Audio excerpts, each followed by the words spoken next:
My name's Ed Stanfield, and I'm a Master Chief Aviation Anti-Submarine Warfare Operator, and transferred in the Philippines from VP 46 to VP 42.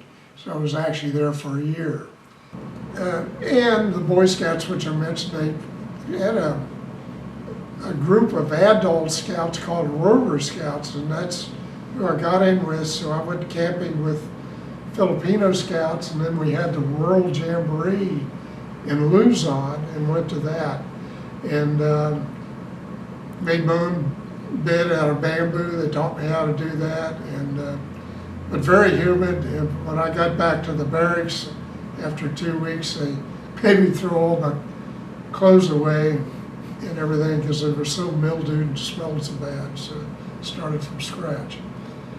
Flew on a crew, flew on patrols out over the South China Sea, flying exactly the same patrols that are done today. That was the 1950s, and this was a flying boat squadron, P5M Martin Marlins. And the Paracel Islands are talking about this very day in 2021, we were flying patrols there, and because the Chinese at that time were not setting up bases, but they were mining seagull manure and sending it back to the mainland for fertilizer.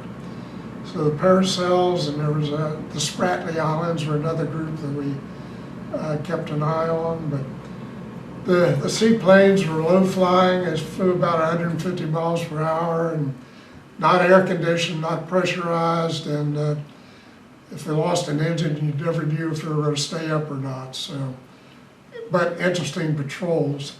Our R&R was either at a place called Baguio in northern Philippines, Luzon, because it was a little cooler, it was a little higher, or we went to Hong Kong, and Hong Kong was a big eye opener. At that time they had what was called the bamboo wall up, and you couldn't get anywhere close with the main Chinese border because Mao was in power at the time. But Hong Kong was great, 4-day liberty each time. And of course, when we got back to the U.S., usually it was training and a lot of flights. The biggest problem was the P5Ms were not amphibious. Whenever we landed anywhere, we had to find a bay that had a ramp, and we had to have gear floated out and mounted on the aircraft. And for maintenance, then the plane was pulled up out of the water up on the ramp. And that's the same way when we launched. The plane was taken out and launched on a seaplane ramp, gear taken off, and then we took off in sea lanes. Even though there were seaplanes, we never landed in the open ocean because of the swells.